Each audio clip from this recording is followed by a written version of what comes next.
All right. Very good morning, everybody. Let me see if we are live. Just give me a moment. Very good morning, everybody. All right, we are live. Right. A very good morning. A very good morning. A very good morning. So today I'm back with a practice on para summary as well as the sentence elimination portion. Sentence elimination, matlab the odd one out portion of these management exams. Before we begin with the practice, allow me to give you a very quick introduction to the Unacademy portal, the Unacademy platform. So Unacademy is India's largest learning platform today when it comes to preparing for any kind of competitive exam. This YouTube channel is primarily for management exams such as your CAT, GMAT, NMAT, ZAT, and the likes. Right. There are a few pillars on which the Unacademy platform rests. Upon which those pillars include giving you quality content created by top educators in the country through a great learning experience. Right, and I'll delve into all that as I take you through this introduction. I'm Prankur Arora. I am going to be your instructor on this journey of learning. I'll be taking you through various aspects pertaining to the verbal ability as well as the reading comprehension portion of these exams on this journey. Right? I've been in the learning industry for the past couple of years where I've even had the opportunity to consult with various organizations such as Marico Limited, ITC Limited, Interglobe Air Transport, Becton Dickinson India, such companies where I've basically addressed very different learning requirements. Right. I'm also a published author. I wrote this book called It's Not Funny, got published a couple of years back. Even garnered favorably positive reviews from the likes of Biswapati Sarkar, Papa CJ, satire legends in our country. Right. The book is also in itself a work of satire, a work of satirical fiction. I hold advanced certifications in facilitation from an American organization called Leadership Management International, which is perhaps the world's largest organization working in the space of leadership.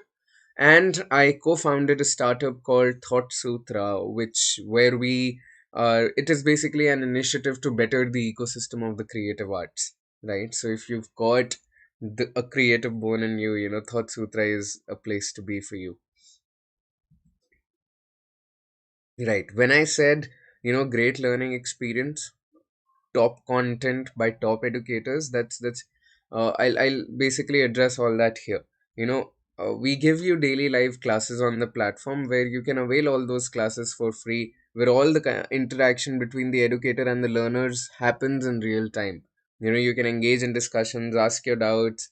We conduct question answers in the form of live polls, which is another adrenaline rush altogether. We regularly conduct tests and quizzes on the platform to help you evaluate your performance, develop perspective about where you are in your learning journey. Right. We give you detailed reports, detailed feedback on your performance. Right. And all the courses on the platform are structured courses prepared by the most credible educators in the country. And with one subscription to the platform, you get access to anything and everything. All kinds of live classes, recorded courses that you can watch from the comfort of any of your devices. And when I say top educators, I mean top educators. You can see some examples here. People who've over the years mentored thousands and thousands of aspirants into various top tier management institutions. IIMs, MDIs, XLRIs, ISBs, you name it, their students have cracked it, right?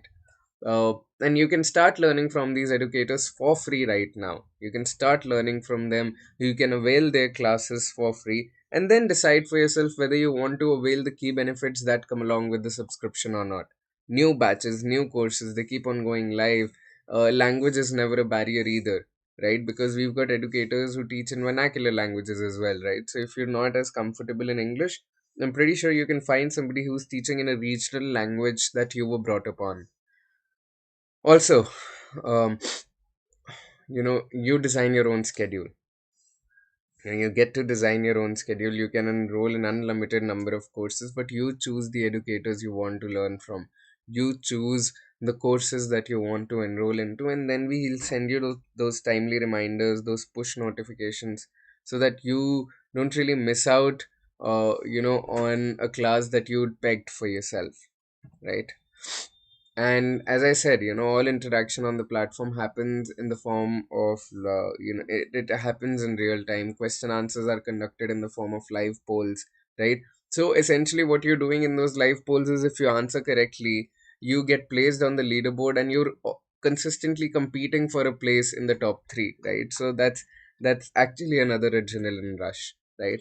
And when I say we give you detailed reports and feedback on your performance, what I mean is that, we'll give you those in-depth insights, topic-wise scores, section-wise scores, the time you're spending on every question, right? All these competitive statistics that will help you understand where you lie in your learning journey, and where you got to improve, and if you need to do any sort of course correction, right? Plus, the idea is that, you'll see throughout the lesson, I'll be scribbling a lot of stuff on the class notes. So all these class notes are made available to you once you subscribe to the platform. Talking of subscription, these are the various models that Unacademy basically works on. You can clearly see that as the time period of the subscription goes up, the cost of subscription per month is going down, right? And if you're preparing for next year, 2021, I would highly recommend that you opt for at least a 6 month or a 12-month journey, right? Because um, it's a long undertaking. It's a huge undertaking. Preparing for CAT, studying for CAT, and you need to give yourself the comfort of time, that gestation period, to develop the comfort level with the educators, the platform, as well as the subjects. So at least a 6 month or a 12-month journey. And if you use my name Prankur, you'll get an extra 10% off on any of the subscriptions you're going for. Right. Having said that, let's begin the lesson for the day. We'll start with a para summary question.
Right, another 30 seconds and then we'll discuss it.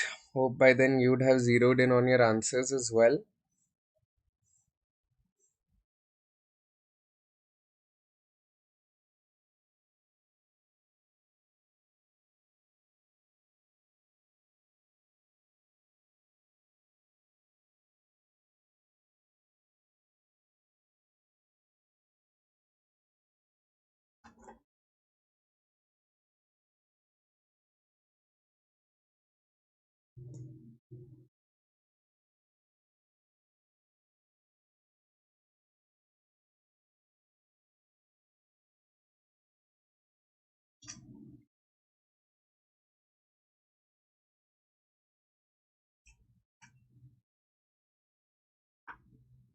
Alright, let's read out the paragraph now. The most momentous development of our era precisely is the waning of the nation state, its inability to withstand countervailing 21st century forces, and its calamitous loss of influence over human circumstance.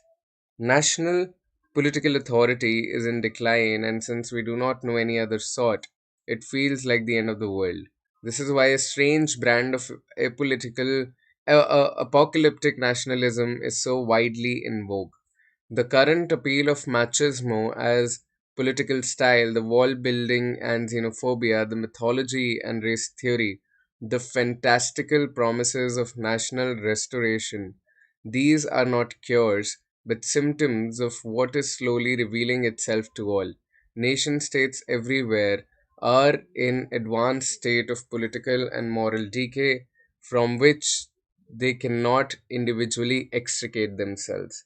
So what is the paragraph talking about, right? The paragraph is talking about how um, you know we have a lot of xenophobia and we have a lot of apocalyptic nationalism, and that is basically all of this is basically building upon one another to lead to the downfall of the nation state, right? This is essentially what the paragraph is trying to tell us, right?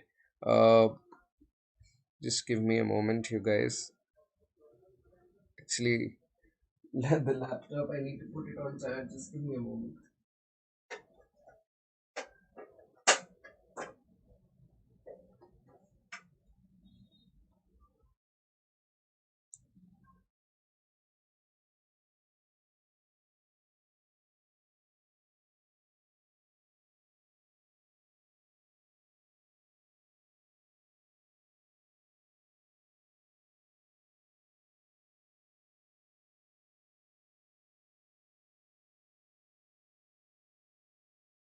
Right. So yeah, as I was saying, that throughout the paragraph, what are we basically talking about? We're talking about the main idea of the paragraph is the waning of the nation state. Okay, Anushka thinks it's option C. All right, let's see whether you've gotten it right, Anushka.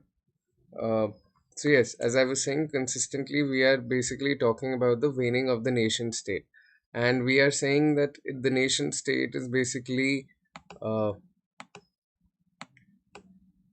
the nation state is basically unable to withstand the calamitous loss of influence over human circumstance. We are talking about how political authority is in decline. We are talking about how we have apocalyptic nationalism today, and machismo as political style, xenophobia, a lot of xenophobia today. And these are basically fantastical promises of national restoration. They are not cures, they are symptoms of what is basically the decline of nation states throughout the world, right? That is essentially what we're talking about. And in that context, Anushka, I think you've gotten it right. Option 3 or C is basically the correct answer, where we are seeing xenophobia and apocalyptic nationalism. They've led to the waning of the nation state, right? Option 1 says apocalyptic nationalism is on the rise because the nation state is on the decline. See, apocalyptic nationalism is on the rise, and it is leading to the decline of the nation state. That is what the context here is, right? So this is incorrect. Buffeted by countervailing 21st century forces, nation states have lost political authority. Uh, they have, but the idea essentially is that we need to express what are those countervailing forces, right? What are those countervailing forces? And the idea is that they are in decline. They've not lost political authority, they are in decline, right? They are in decline. They've not lost political authority, all political authority. And then when we say the political and moral decay of nation states is the most significant development of our era, no. the It is not the most significant development of the era. We are basically saying that when we talk about para summary, we have to express the main idea, right? We have to express the main idea. And the idea is that we are in advanced state of political and moral decay. That is what the last sentence of the paragraph expressed, right? So it cannot be the main idea, the main summary of the paragraph, right? So the third one correctly points out we talked about the symptoms, xenophobia and apocalyptic nationalism, and then we've talked about how it is leading to the waning of the nation state, right? The next is a sentence elimination question.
All right, let's understand what this question is asking of us. And in the meantime, if you're able to figure out your answer, hit me up on the chat.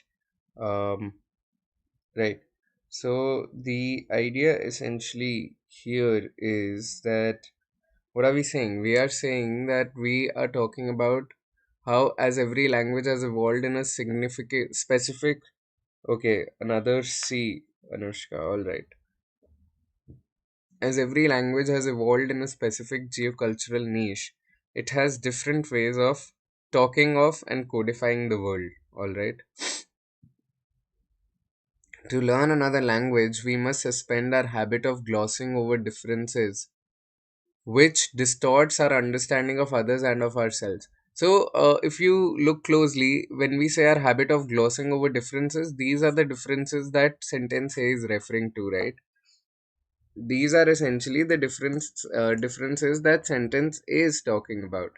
As every language has evolved in a specific geocultural niche, it has different ways of talking of and codifying the world. When we learning new languages, we should suspend our habit of glossing over differences, which distorts our understanding of others and of ourselves. Right. So these differences is what sentence A is basically pointing out, ironing out. Sentence C. The work of learning new ways of talking, new sounds, grammars, and storytelling techniques stretches and builds the mind. So here we are talking about, the pedagogy, the what basically the process of learning, essentially gives us the nudge for.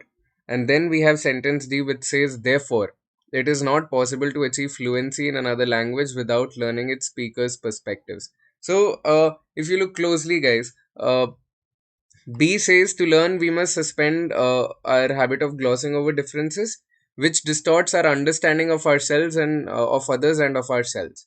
Right? So basically, it is asking us to look from the point of view of the natives if we are learning a different language. And then we say, as every language has evolved in a very specific niche, it has different ways of talking of and codifying the world. These differences is basically what different ways of talking of and codifying the world sentence A is referring to. And then ideally we'll have D, which says therefore, this is the conclusion. Therefore, it is not possible to achieve fluency without learning its speaker's perspective, right? So this also sentence B very much talked about that we have to understand others and we have to understand ourselves, right? So we have to learn the speaker's perspectives as well. So BAD becomes a very cogent paragraph, but C is the outlier. C is the odd one out. C is the one we should eliminate. Why? Because we are saying the work of learning new ways of talking, new sounds, grammars, and storytelling techniques stretches and builds the mind. See, it is somewhat related, but it is not as cogent. It is not really going with the theme of the paragraph. It is related to what we are talking about, but it is not really falling under the blanket of our theme. Right? So, C is the odd one out in this case. Let's move on to the next question. Another sentence elimination question.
Right.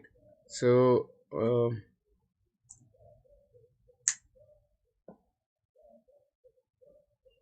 uh, let's look at these sentences. Moreover, as temperatures rise, information technologies will work less efficiently, starting off a vicious cycle.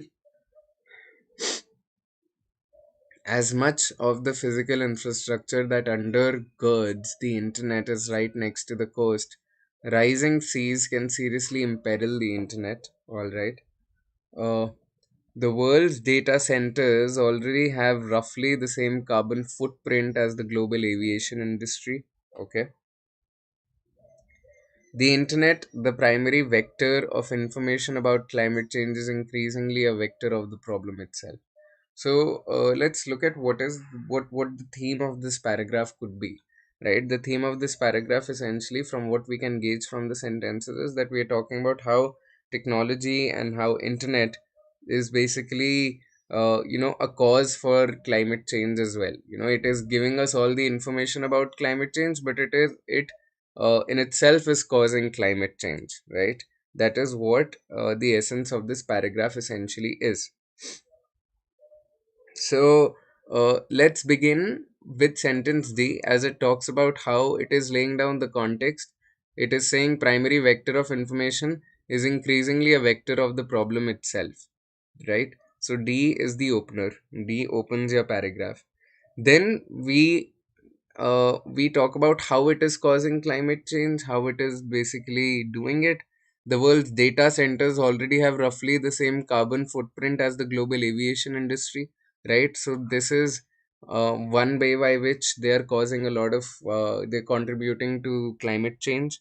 And then we'll have sentence A, right? A and B are kind of similar, but we'll have sentence A, and I'll tell you why. Moreover, what is it saying? Moreover, as temperatures rise, IT will work less efficiently, starting off a vicious cycle. What vicious cycle are we talking about? This vicious cycle is what we are talking about, right? It is providing us all information, but it is a vector of the problem itself. B, B is likely the odd one out. Why? Because as much of the physical infrastructure that undergirds the internet is right next to the coast, rising seas can seriously imperil the internet. So the idea essentially is that here we are talking about how climate change can impact technology, can impact internet, but that is not what the theme is. The theme is how uh, technology, how IT, how internet, even though it is giving us all information, it is causing climate change as well, right? So B is slightly taking us away from that, and that is why B is the odd one out in this case, right? Hope you understood this, Anushka. Let's move on to the next question.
Right, another 30 seconds, you guys, and then I'll discuss it.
All right, let's look at these sentences.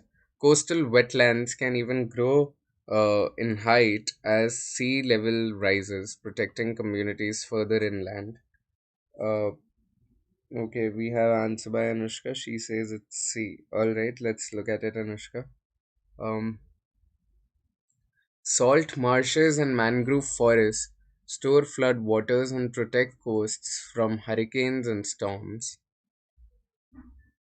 continuously removing and storing atmospheric carbon. Wetlands act as carbon sinks that help mitigate climate change. In addition, wetlands make ecosystems and human communities more resilient in the face of climate change. All right. Um, So, what is it that this paragraph is basically talking about? That it's very important to understand what the essence of the paragraph is. What is the paragraph talking about? The paragraph is essentially talking about how we have these wetlands, and they protect in the face of climate change. They help the communities sustain. They help the ecosystem sustain in the face of climate change, right? That is the essence of the paragraph. So if you look at D, we have wetlands. They make ecosystems and human communities resilient, right? And A and B are talking about how they make it resilient, right? A talks about how wetlands, they grow in height as the sea level rises, protecting communities, right? So that is one example, right? So A is an example of what we are talking about in D. And even B is an example that salt marshes and mangrove forests, they store floodwaters and protect coasts from hurricanes and storms. So even B is an example of what we are talking about in D. That we make they make us resilient in the face of climate change. C, it says continuously removing and storing carbon. Wetlands act as carbon sinks that help mitigate climate change. So C is talking about how it helps mitigate climate change, whereas D, A, and B are talking about how we are able to show resilience in the face of climate change. What we do to protect the ecosystem, to protect human communities. C is very much related. C is very much in sync, but C is talking about mitigation, right? So therefore I'll eliminate C, and in that context, I think, Anushka, you've gotten it very, very right. Well done, good job. Let's move on to the next question.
Mhm.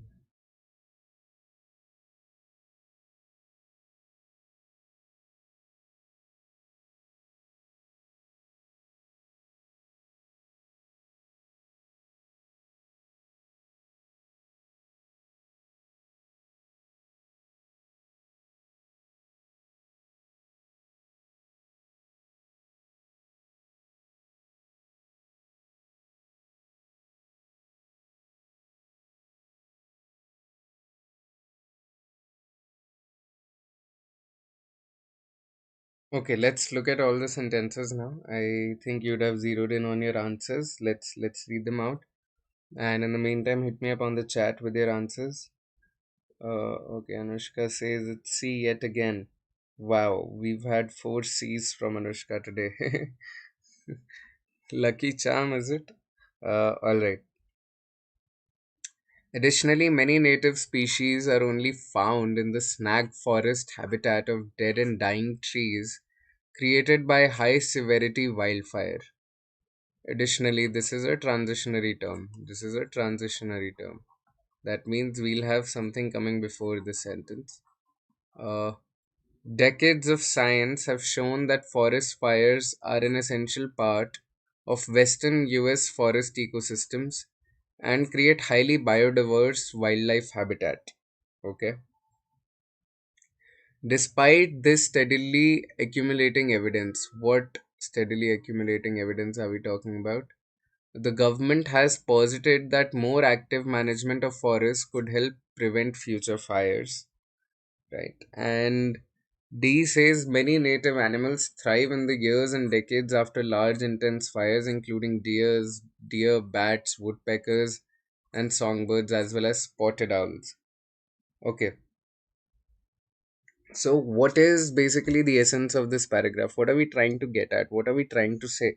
What we are probably trying to say is that, we have these forest fires in the US, and what we are trying to say is that these forest fires, uh, they, you know after the forest fires, right? After the forest fires, over the years, we develop a very diverse biodiversity, and it helps animals thrive, it helps species thrive, right? So let's look at how to structure it then. Our sentence B could be the opener, where we are saying decades of science have shown that forest fires are an essential part of US forest ecosystem, and they create highly biodiverse wildlife habitat. What biodiverse wildlife habitat are we talking about?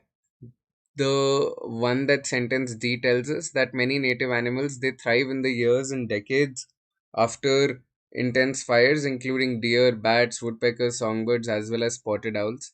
And then we have A, where we are saying additionally many native species are only found in the snag forest habitat of dead and dying trees created by high severity wildfire, right? So D and A are kind of developing on what B tells us. C, on the other hand, is basically talking about this uh, evidence, telling us how active management could help prevent future fires. C is talking about a different thing altogether, which is very different from the theme that B, D, and A have laid out for our paragraph. Right? So good job, Anushka. Well done. Let's move on to the next question.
Okay, another 30 seconds and then we'll discuss this, you guys.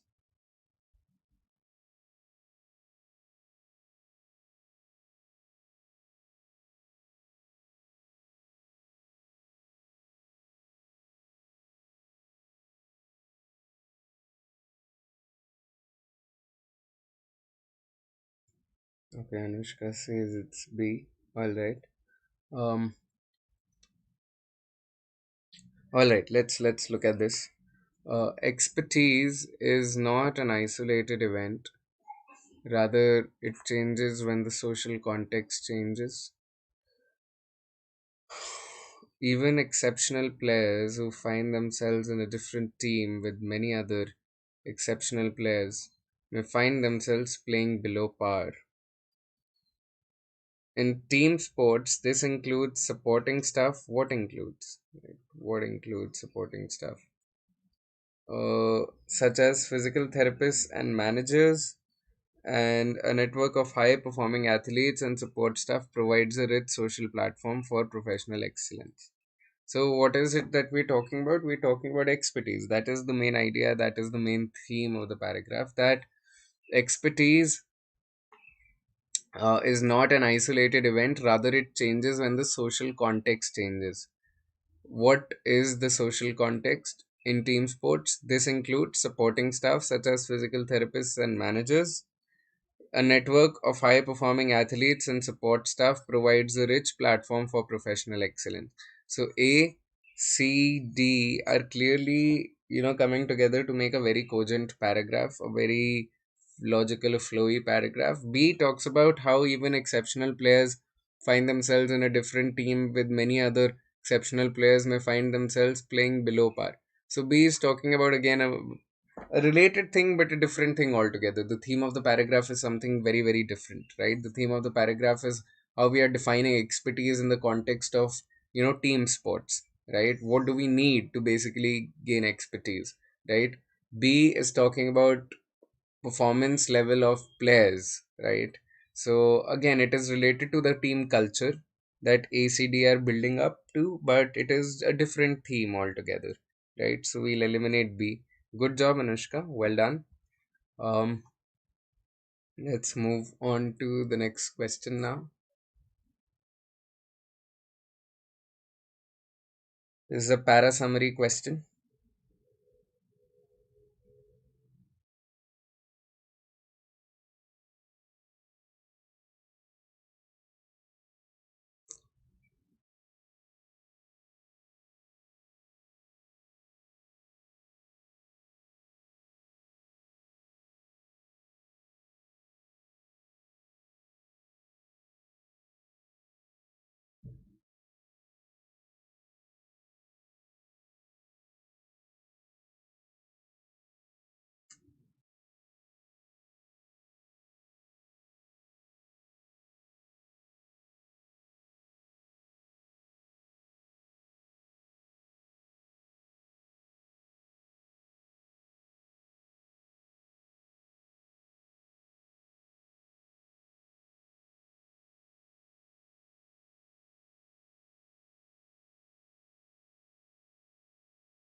All right, let's go through the paragraph. I hope you would have read this by now and might be zeroing on your answers.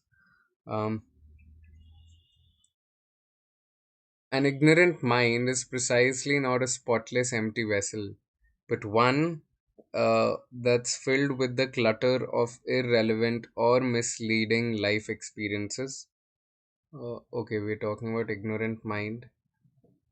Theories, facts, intuitions, strategies, algorithms, heuristics, metaphors, and hunches that regrettably have the look and feel of useful and accurate knowledge. This clutter is an unfortunate byproduct of one of our greatest strengths as a species. Okay, clutter is a byproduct. Okay. We are unbridled pattern recognizers and profligate theorizers. Often our theories are good enough to get us through the day, or at least to an age when we can procreate. Okay. But our genius for creative storytelling, combined with our inability to detect our own ignorance, can sometimes lead to situations that are embarrassing, unfortunate, or downright dangerous, especially in a technologically advanced, complex democratic society that occasionally invests mistaken popular beliefs with immense destructive power. Wow. All right. What is this paragraph talking about? Off the top of my head, as I read it with you and was trying to gather information in my head, uh, this paragraph is talking about a lot of mental clutter that we create. Uh, with that mental clutter, it is talking about how mental clutter is a byproduct of our ability to recognize patterns and theories and storytelling, and then we are connecting it. Wait, let me write these buzzwords down. Mental clutter.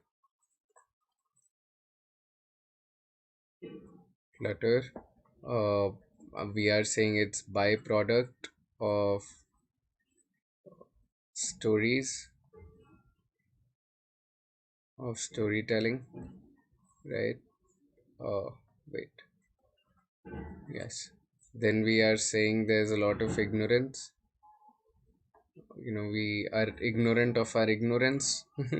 Probably is what they're trying to get at. Then we are trying to say that there's uh, hampered judgment, right? There's hampered judgment. What else are we trying to get at? What else is it trying to tell us? That it leads to embarrassing situations, right? So situations that are kind of undesirable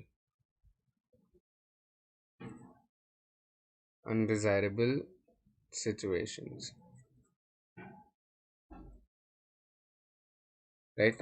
So let's look at all our answer options. Let's follow the process of elimination here, right?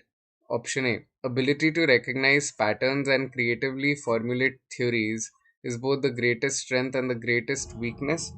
uh Not exactly the summary of the paragraph, right? Not exactly the summary of the paragraph. We are saying, and did we say that it is our greatest strength and our greatest weakness? I think it is a little far fetched, so I'll eliminate option A. B: clutter stems from storytelling. Inability to perceive ignorance hampers our judgment. So basically, clutter cover कर लिया, storytelling cover करा, ignorance cover करा, judgment cover करा, right? So quite a lot of things have been covered, so I'll put this on the back burner. See, our ignorance is compounded by a tendency to create stories around inaccurate, irrelevant, and misleading information that clutters our minds.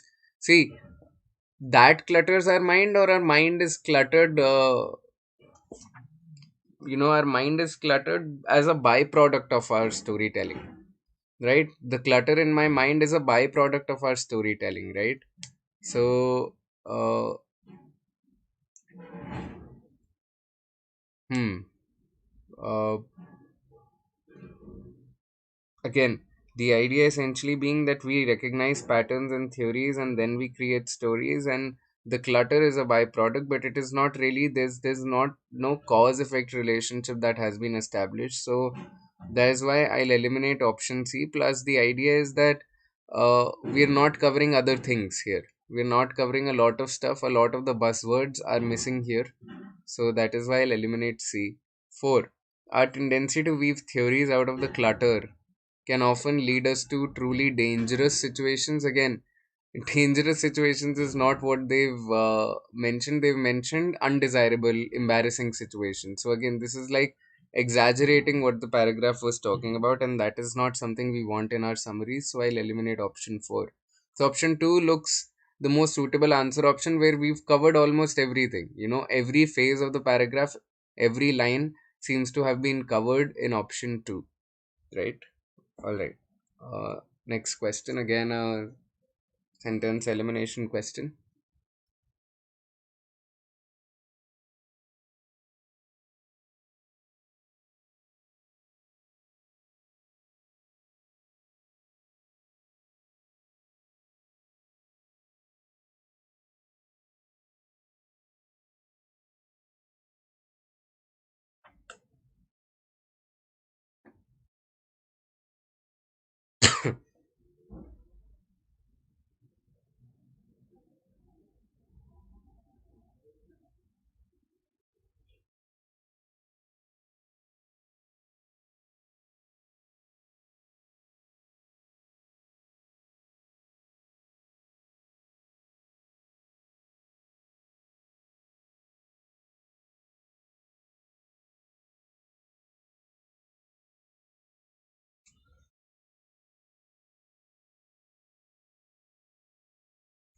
All right, we already have Anushka's answer. Okay, that was quick. Good job. Let's look at whether you've gotten it right.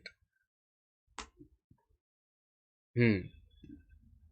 Consumers prefer reliability when it's available, and giving the state's imprimatur to legalize gambling goes a long way towards ensuring that. Okay, imprimatur means state's sanction, state's approval, right? Legalizing gambling would only ramp up the incentive to find new ways to fix games. Okay.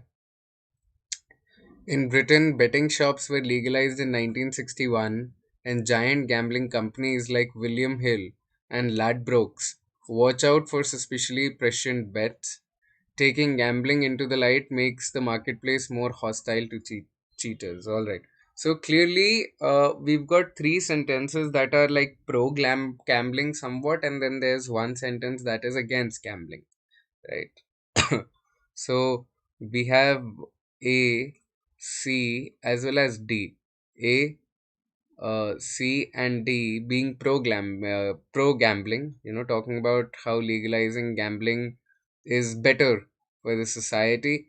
B is kind of against gambling. It talks about how it will only give us more incentive to fix games, right? So we'll eliminate option B. Good job, Anushka. I mean, take the example of the IPL, right? We had teams that were banned because of betting, right?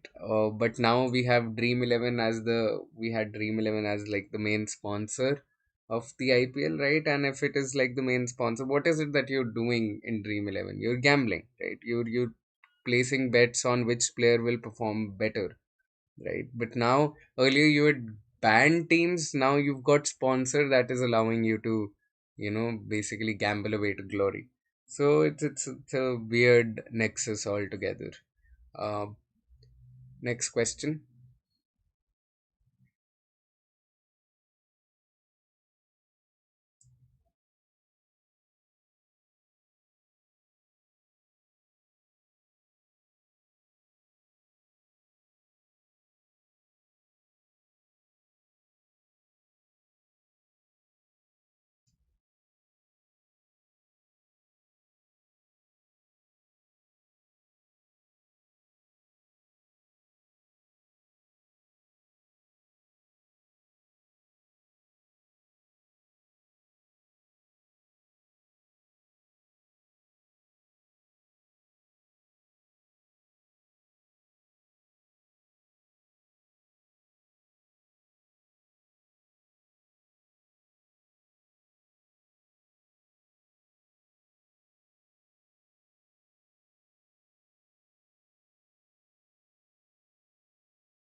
Okay, let's look at this question now. Though they do not involve burning dirty fossil fuels, hydropower projects are not emission free. Often large dams flood vast vegetated areas. As a result, the vegetation rots underwater. Eventually, this leads to the release of methane, a greenhouse gas 34 times as potent as carbon dioxide. In some cases, large dams can result in even more lifetime greenhouse gas emissions than equivalent conventional sources. And this does not even include the emissions resulting from the construction of such dams, cement and equipment, heavy projects that usually take several years to build. So, what is it that we're talking about? We're talking about hydropower projects. We're talking about an apparently clean, you know, uh, source of energy, and we're talking about how even they lead to greenhouse gases, how even they contribute to all that, right? This is basically the essence of the paragraph. So let's follow the process of elimination and figure out what is the best summary. Option 1: large hydropower projects contribute more to climate change than fossil fuel plants of equivalent generating capacity. No, this is, see, contributing more is not something the paragraph telling us, right? They are telling us how, uh, in some cases large dams can result in even more lifetime greenhouse gas emissions than equivalent conventional sources. So we are saying in some cases. This is basically making an assertive statement how hydropower projects contribute more, right? So that is not, this sweeping statement cannot be the summary of the paragraph. Option B: as large dams result in significant greenhouse gas emissions, hydropower cannot be regarded as a clean source of energy. This kind of makes sense. We're talking about large dams causing greenhouse gas emissions, and they are saying how hydropower cannot be regarded as a clean source of energy because of this. Okay.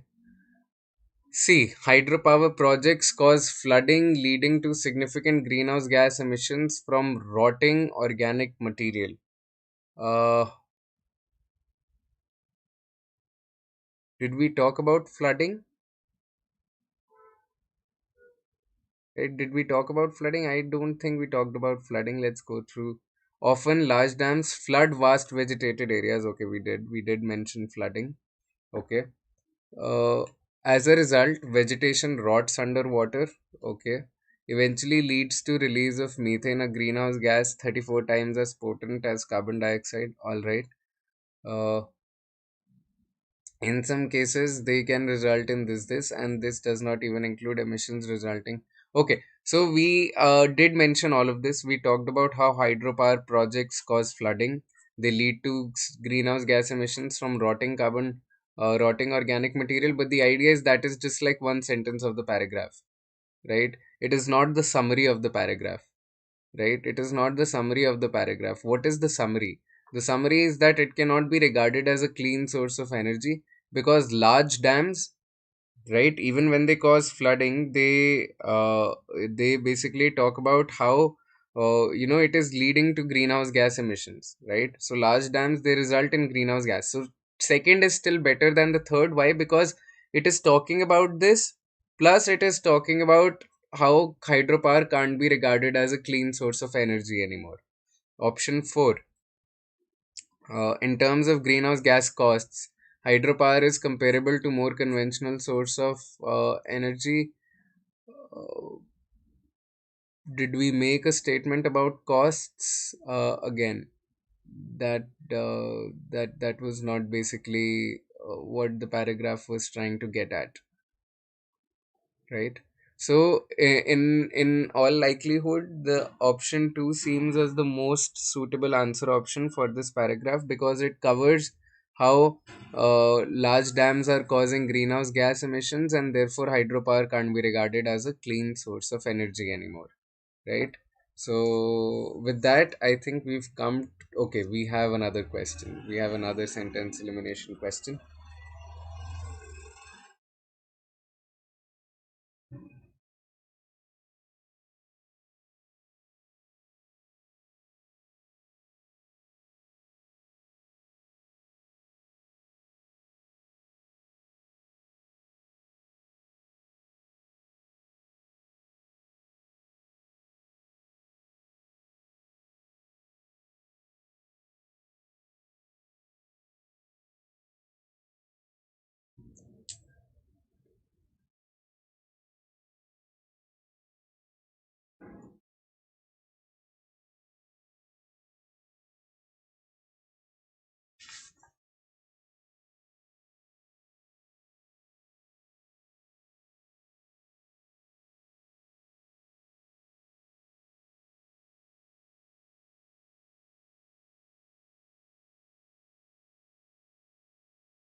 Okay, let's look at all the sentences now. In 400 BC, Leonidas' 300 Spartans died at Thermopylae in Greece while their countrymen vied at Olympia. Alright. Troops were forbidden to enter the sacred Olympic precinct, but they were there in 420 BC when a Spartan attack was feared. Spartans had been banned from competing. And yet, Spartan like America was represented at the Games while she was still fighting in Vietnam. Civilization has advanced since then, and commendably, Olympiads of 1916, 1940, and 1944 were cancelled due to worldwide conflagration. So, we can clearly see that we have sentences A and C. They are essentially talking about how, countries were at war and they still participated in the Olympics, right? They're talking about how countries were at war and they still participated in the Olympics. Like A, we are talking about Spartans died in Greece while their countrymen vied at Olympia. C, we are talking about America was represented at the games while they were at war in Vietnam. Right. Now we have uh,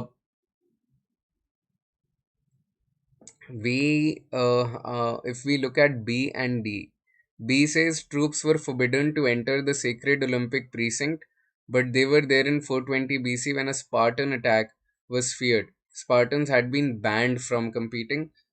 Okay. D is talking about how civilization has advanced since then. Commendably, Olympiads of 1640 and 44 were cancelled due to worldwide conflict. So, uh, D is more in sync with A and C because we're still talking about wars, right? This is 1916 is First World War, 40 and 44 were during the Second World War.